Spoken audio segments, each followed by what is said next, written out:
Subscribe to Padma's Kitchen and press the bell icon for more videos.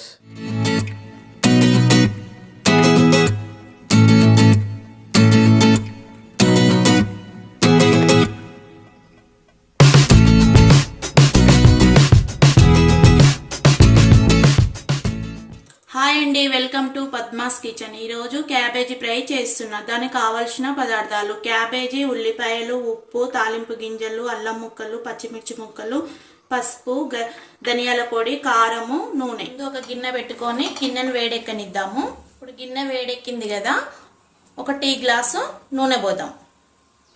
Fry కాబట్టి కొంచెం నూనె ఎక్కువ పడుతుంది. నూనె వేడెక్కింది కదా, ఒకసారి ఇట్లా వేసుకొని మంట సిమ్లో పెట్టుకుందాం. తాలింపు గింజలు అని చెప్పినా కదా, పావు టీ స్పూన్ జీలకర్ర, పావు టీ స్పూన్ ఆవాలు, ఒక స్పూను శనగపప్పు. తాలింపు గింజలు చిటపటలు ఆడుతున్నాయి కదా, పచ్చిమిర్చి ముక్కలు వేద్దాం. సన్నం కట్ చేసుకోవాలి. 2 పచ్చిమిరపకాయల ముక్కలు తీసుకున్నా. అవి కూడా చిటపటలు ఆడుతున్నాయి కదా, అల్లం ముక్కలు వేద్దాం. నాకు క్యాబేజీ ఫ్రైలో అల్లం ముక్కలు అయితేనే బాగుంటుందండి. అల్లం ఎల్లిగడ్డ పేస్ట్ అంటే నాకు అంత నచ్చదు, అందుకని అల్లం ముక్కలు సన్నం కట్ చేసుకొని వేసుకున్నాను. 4 ఉల్లిపాయలు తీసుకుంటే 1 కప్ అయింది. చిన్న ఉల్లిపాయలు ఉండే, అవే కట్ చేసిన. 4 తీసుకుంటే 1 కప్పు ఉల్లిపాయ ముక్కలు వేద్దాం. ఇప్పుడు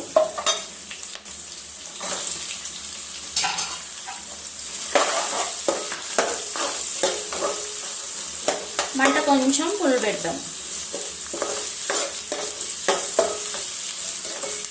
ఇట్లా చేసుకునేటప్పుడు మంట మరీ ఫుల్ పెట్టొద్దు, మరీ సిమ్లో పెట్టొద్దు. కొంచెం మీడియంలో పెట్టుకొని చేసుకోవాలి. అప్పుడు కానీ ఉల్లిగడ్డ మాడకుండా మంచిగా ఉడుకుతుంటుంది.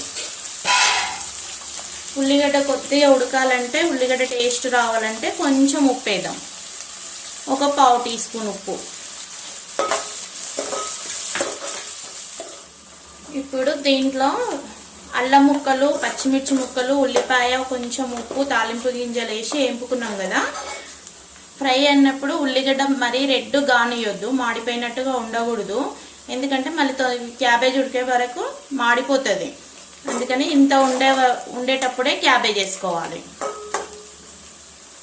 క్యాబేజ్ వేసే ముందు పసుపు, 1/2 టీ స్పూన్ పసుపు. నేను క్యాబేజీ ఒక 1/2 కేజీ క్యాబేజీ తీసుకున్నాను. మంచిగా కట్ చేసుకొని, సన్నం కట్ చేసుకొని ఇట్లా కడిగి పెట్టుకున్నా. ఒక 10 నిమిషాలు కడిగి పెట్టుకోవాలి, లేదంటే కొంచెం తడి తడిగా ఉంటే ఫ్రై అంత బాగా కరెక్ట్గా రాదు.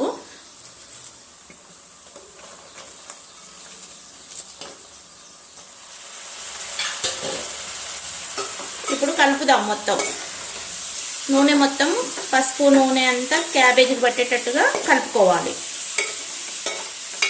చెప్పినా కదా, మంట సిమ్లో కాకుండా ఫుల్లో కాకుండా మీడియంలో పెట్టుకొని ఫ్రై చేసుకోవాలి. క్యాబేజీ స్మెల్ ఉంటుందని తినని వాళ్ళు చాలామంది ఉంటారు. అస్సలు ఇట్లా చేస్తే అస్సలు స్మెల్ రాదు. కొంతమంది ఉడకబెట్టి ఆర్పిచ్చి అట్లా చేస్తారు. అట్లా చేస్తే ఎందుకో ముద్ద ముద్దగా అనిపిస్తుంది, తినబుద్ధి కాదు. ఇట్లా వేసుకొని టమాటా రసము, పచ్చిపులుసు పోసుకొని తింటే చాలా బాగుంటుంది. ఇప్పుడు మొత్తం కలుపుకున్నాం కదా, మూత పెట్టుకొని ఒక 5 నిమిషాలు ఉడకనిద్దాం నూనెలో.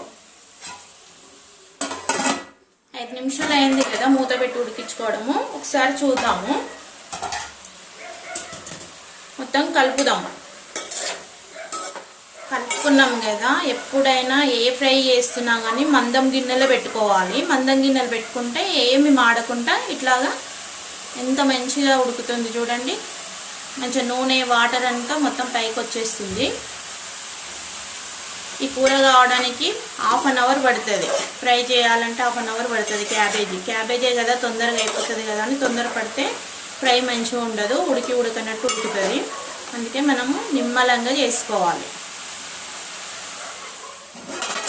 మళ్ళీ ఒక 3 నిమిషాలు అయింది కదా. ఫస్ట్ ఒక 5 నిమిషాలు మధ్యలో కలిపినాము. ఇప్పుడు 3 నిమిషాలు అయింది. మళ్ళీ ఒకసారి కలుపుకోవాలి.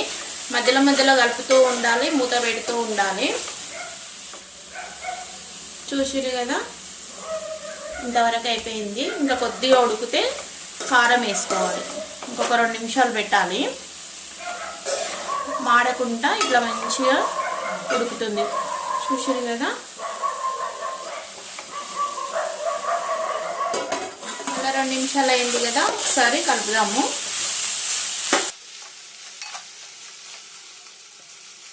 ఇప్పుడు ఆల్రెడీ పచ్చిమిరపకాయ ముక్కలు వేసుకున్నాం కదా, ఇప్పుడు కారం వేద్దాం. మంట సిమ్లో పెట్టి కారం వేద్దాం. 2 పచ్చిమిరపకాయ ముక్కలు వేసిన అని చెప్పినా కదా, ఇది ఉప్పు లేని కారము. ఫ్రై అన్నప్పుడు కొంచెం కారం ఉప్పు తక్కువనే ఉంటేనే కూర ఎక్కువ తినగలుగుతాం మనము. కారం ఎక్కువ వేసుకుంటే కూర ఎక్కువ తినలేము. అందుకని 2 టీ స్పూన్ల మీద ఒక పావు టీ స్పూన్ వేస్తున్నాం. అదే స్పూన్ తోటి ఆల్రెడీ మనం పావు టీ స్పూన్ అంత ఉప్పు వేసినాం కదా, ఇప్పుడు ఒక స్పూన్ ఉప్పు వేస్తున్నాం. సరిపోకపోతే సన్న ఉప్పు వేసుకోవాలి. తర్వాత మొత్తం ఒకసారి కలుపుదాం. ఒక 10 నిమిషాలు మూత పెట్టి ఉడికించుకోవాలి. మధ్యలో మధ్యలో కలుపుకుంటూ ఉండాలి. 2 నిమిషాలకు ఒకసారి మూత తీసి కలుపుకోవాలి. ఇప్పుడు మూత పెట్టి ఉడికించుకుందాం. 10 నిమిషాలు అయింది కదా, మధ్యలో మధ్యలో నేను కలుపుకుంటూనే ఉన్నా. మీరు కూడా 10 నిమిషాలు పెట్టమన్నది కదా అని పెట్టకండి, అట్లనే మధ్యలో మధ్యలో మూత తీసి కలుపుతూ ఉండాలి. మీకు ఒకవేళ ముదురు క్యాబేజీ కనుక దొరికితే, అది ఉడకకపోతే ఫ్రై చేసేటప్పుడు మనం ఏం చేయాలంటే మూత పైన కొన్ని వాటర్ చల్లుకోవాలి. అప్పుడు తొందరగా క్యాబేజీ మగ్గే అవకాశం ఉంటుంది, తొందరగా ఉడుకుతుంది. చూసిరు కదా మాడకుండా ఎంత పర్ఫెక్ట్గా వచ్చిందో. ఇప్పుడు ధనియాల పొడి వేద్దాం. ధనియాల పొడి 1 స్పూన్ వేసుకుందాం, సరిపోతుంది. మొత్తం ఒకసారి కలుపుదాం. ధనియాల పొడి వేసినాక 1 నిమిషం 2 నిమిషాలు అట్లా పెట్టేసుకొని స్టవ్ కట్ చేసుకోవాలి. అల్లం ఎల్లిగడ్డ పేస్ట్ కంటే ఒక అల్లం ముక్కలు వేస్తేనే చాలా బాగుంటుంది. నాకు ఎందుకు అల్లము వేస్తేనే బాగా నచ్చుతుంది. ఎల్లిపాయలు వేస్తే నాకు ఎందుకు నచ్చదు, అందుకని అల్లం ఎల్లిగడ్డ పేస్ట్ వేయను. కొత్తిమీర కూడా వేయ, కరివేపాకు, కొత్తిమీర, పుదీనా ఏవి వేయొద్దు. క్యాబేజీ అన్ని ఫ్లేవర్ తోటి ఉంటుంది కాబట్టి మనం అది అవన్నీ వేసుకోకపోవడమే బెస్ట్. కావాలనుకున్న వాళ్ళు వేసుకోండి. మూత పెట్టేద్దాం ఒక 2 నిమిషాలు. ధనియాల పొడి వేసి 2 నిమిషాలు అయింది కదా, మొత్తము క్యాబేజీ కూర పర్ఫెక్ట్గా రెడీ అయిపోయింది. కూర కాదండి, ఫ్రై.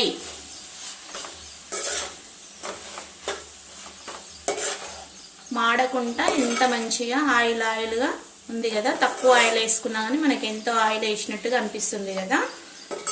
కొంచెము ఫ్రైలు చేసేటప్పుడు మర్చిపోకుండా మందం గిన్నెలు, కొంచెం పెద్ద సైజు గిన్నెలు, 1/2 కేజీ వండినా కానీ కేజీ గిన్నెలు అంటే పెట్టుకుంటేనే ఫ్రై మంచిగా అవుతుంది. ఇరుకిరుకుగా పెట్టుకుంటే నేను ఒకసారి చేసిన అసలు మంచిగా రాలేదు. అప్పటి నుండి ఇప్పటి వరకు నేను పెద్ద పెద్ద గిన్నెలు పెట్టే చేస్తాను. అది ఎంతన్నా కానీ పెద్ద గిన్నెలు పెట్టేసుకుంటాం. క్యాబేజ్ ఫ్రై రెడీ అయింది కదా, స్టవ్ కట్ చేద్దాం.